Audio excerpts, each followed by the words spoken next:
श्री शिवाय नमस्तुभ्याम। वैकुंठ चतुर्दशी को किए जाने वाले सभी विशेष उपाय हम आपको आज इस वीडियो में बताने वाले हैं। यदि आपको ऐसा लगता है कि किसी ने कुछ कर दिया है आप पर, तो इसके लिए गुरुजी ने उपाय बताया है, रोग मुक्ति के लिए उपाय बताया है, मनोकामना के लिए उपाय बताया है और इसके साथ ही आपको उपाय बताया है गुरुजी ने आपकी यदि नौकरी नहीं लग रही, सर्विस नहीं लग रही, उसके लिए। पर केवल उपाय करने से फ़ायदा नहीं होगा, आपको पढ़ाई करनी होगी, मेहनत करनी होगी, तब बाबा की आप पे कृपा भी होगी, उपाय भी करोगे। तो चलिए शुरू करते हैं वीडियो। श्री शिवाय नमस्तुभ्यम। सबसे पहले तो क्या करना है आपको, हम आपको उपाय बताते हैं वैकुंठ चतुर्दशी के।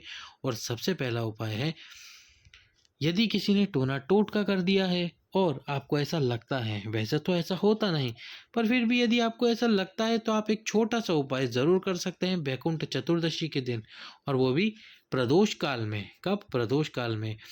शुरू में ही आप इस वीडियो को लाइक कर दीजिए, चैनल सब्सक्राइब करके शेयर कर दीजिए, ताकि आगे जब आप वीडियो देखें तो आपको ये कार्य ना करना हो।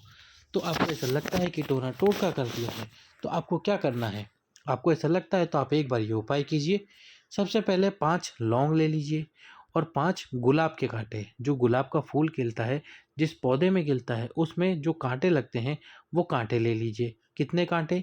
5 कांटे। 5 कांटे लेने के बाद में ले लीजिए 7 काली मिर्च। कौन सी मिर्च? काली मिर्च, वो भी साबुत। अब इन सबको लाल कपड़े में रख दीजिए और लाल कपड़े में रख कर आपको क्या करना है, जिस व्यक्ति को ऐसा लगता है उसके ऊपर से आपको ये पोटली, लाल पोटली घुमानी है। और कितनी बार घुमानी है? आपको 7 बार ये लाल पोटली उस व्यक्ति पे से घुमानी है। और घुमानी कहाँ है आपको? अपने घर के अंदर। अपने घर के अंदर उस पोटली को घुमाकर 7 बार उस पोटली को बाहर रोड पर लाकर जला दीजिए। अब घुमाते समय आपको एक मंत्र बोलना है, वो मंत्र हम आपको लिख के देते हैं। ओम हीम ओम हरिणाक्षाय नमः शिवाय।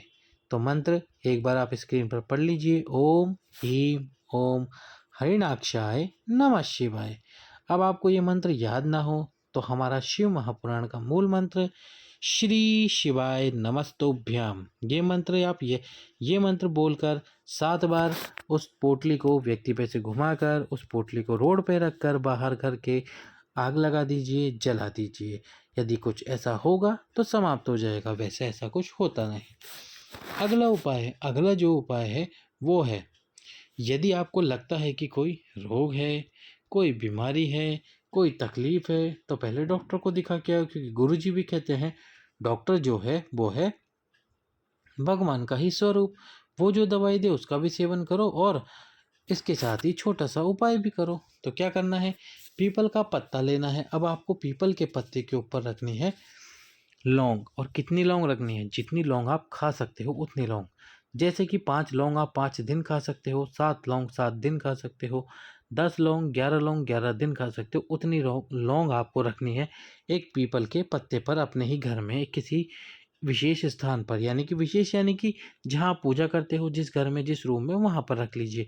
ज़मीन पर ही आप रख सकते हैं या फिर किसी प्लेट में पीपल का पत्ता रख के उसके ऊपर लौंग रख दीजिए। अब आपको 5 दीपक इस पीपल के पत्ते के पास में प्रज्वलित करने हैं और प्रज्वलित करके 21 बार मंत्र का जाप करना है। श्री शिवाय नमस्तुभ्यम मंत्र 21 बार बोलना है दीप प्रज्वलित करके। और जो रोग है, बीमारी है, उसका स्मरण करना है। इसके थोड़ी देर बाद में आपको वो लौंग उठा लेनी है। जितनी आपने लौंग समर्पित करी है उतनी लौंग लीजिए। उतनी लौंग को उठाकर प्रतिदिन 1 लौंग खाना शुरू कर दीजिए। यदि कोई रोग है, कोई बीमारी है, तो वह धीरे धीरे समाप्त होती चली जाएगी और बाबा की आपके ऊपर कृपा ज़रूर होगी। यदि कोई ऐसा व्यक्ति है जो कि हॉस्पिटल में एडमिट है और बहुत बीमार है, तो उसके लिए भी गुरुजी ने बताया था उपाय। वो आपको करना है रात्रि के समय पर। रात्रि के समय पर कब? वैसे तो समय है 11:30 से 12:30, पर इतना रात्रि आप ना कर पाएंगे, तो उसके लिए आप जैसे ही सूर्य अस्त हो जाए, रात को 7:30 8 बजे के आसपास, यदि आपके घर के पास में ही शिव मंदिर है तो शिव मंदिर में चले जाइए। शिव मंदिर में नहीं तो फिर पीपल का वृक्ष, पीपल नहीं तो पीपल के वृक्ष के नीचे नहीं तो शिव मंदिर में जाकर एक कलश में जल भर लीजिए और उसमें 5 बेलपत्र डाल दीजिए। कुंदकेश्वर महादेव और हाटकेश्वर महादेव का नाम लेकर वो जल और उस व्यक्ति का नाम लेकर, जिस व्यक्ति को रोग है, जो बीमार है, जो कि भर्ती है, उसको उसका नाम लेकर आप वो जल और बेलपत्र शिव जी को समर्पित कर दीजिए और बाबा से प्रार्थना कीजिए। 3-4 दिन आप लगातार उपाय कीजिए या एक दिन वैकुंठ चतुर्दशी के दिन उपाय कीजिए, प्रार्थना कीजिए। बाबा की कृपा हुई तो वह व्यक्ति जल्दी स्वस्थ होकर आपके घर आ जाएगा। अब अगला जो उपाय तो क्या लेना है आपको? तुलसी दल और बेलपत्र ले लेना है। अब ये तुलसी दल और बेलपत्र को आपको लेना है और लेकर, यदि आपको कोई स्किन से संबंधित बीमारी है, स्किन से संबंधित समस्या है, वो तो डॉक्टर को दिखाना है सबसे पहले और उसके बाद में ये आपको उपाय कर लेना है। क्या करना है? तुलसी का दल ले लेना है जिसमें एक में ही कम से कम 2 या 3 पत्तियां हो, 4 से 5 पत्ती हो, वो लेना और एक बेलपत्र लेना। रात्रि को 11 बजे से सुबह 4 बजे के बीच में, कब? रात्रि को 11 से सुबह 4 बजे के बीच में आपको भगवान शंकर के शिवलिंग पे, अब ये उपाय आप घर पे ही कर सकते हो, कहीं और नहीं कर सकते, तो 11 से 4 के बीच में तुलसी का दल और बेलपत्र लेकर भगवान शंकर के शिवलिंग पर आप समर्पित कर दीजिए और समर्पित करने के बाद में उस तुलसी दल को और बेलपत्र को उठा लीजिए। उठाकर 1 लीटर सरसों के तेल में या सरसों की बोतल में उन दोनों को डाल दीजिए और जिस भी व्यक्ति को जो भी रोग है, जो भी बीमारी है, तो उसकी नाभि में 2 या 3 बूंद तेल अवश्य ही डालिए प्रतिदिन और उसके साथ ही उस तेल से उस व्यक्ति की मालिश कीजिए। कोई रोग, कोई बीमारी हो जो शरीर में स्किन से संबंधित है, वह धीरे धीरे समाप्त होना शुरू हो जाएगी। अगला उपाय जो आपको वैकुंठ चतुर्दशी के दिन करना चाहिए, यदि आपकी नज़र में कोई ऐसा व्यक्ति है जिसको फिस्ट आते हैं, यानी कि जो मिर्गी होती है फिस्ट आते हैं, यदि वो दौरे आते हैं, तो बेशक आपको सबसे पहले डॉक्टर के पास जाना है उपाय करने से भी पहले और फिर वही रात्रि को 11 से सुबह 4 बजे के बीच में उपाय करना है। क्या करना है? एक कलश जल ले लेना है और साथ में तुलसी दल और बेलपत्र।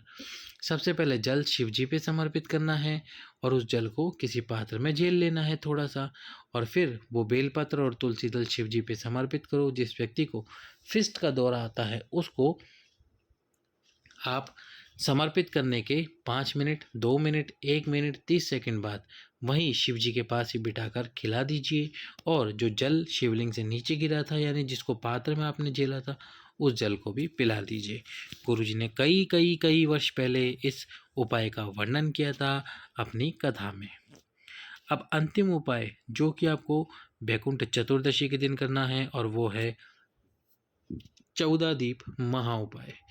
14 दीप में से 13 दीप में लंबी बात, 1 दीप में गोल बात का इस्तेमाल करें, घी का इस्तेमाल करें। भगवान शंकर के मंदिर में ही आप ये उपाय कर सकते हैं या फिर आप अपने घर पर रात्रि को 11:30 से 12:30 के बीच ये उपाय कर सकते हैं या फिर शिव मंदिर में करेंगे तो शाम को 7 से 8 के बीच कर लेना। तुम्रुकेश्वर महादेव का नाम लेकर घी डालकर दीपक में और एक गोल बात का दीपक लेकर 13 लंबी बात के दीपक लेकर वैकुंठ चतुर्दशी के दिन शिव जी के मंदिर में ये सभी दीप शिव जी के सामने तुम्रुकेश्वर महादेव का नाम लेकर प्रज्वलित कर दीजिए अपनी कामना करते हुए। बाबा की कृपा होगी तो आपने जिस कामना से ये दीप प्रज्वलित करे हैं आपकी वह कामना शीघ्र अतिशीघ्र पूर्ण होगी। तो ये थे वैकुंठ चतुर्दशी के उपाय। सभी भक्तों को श्री शिवाय नमस्तुभ्याम। हर हर महादेव।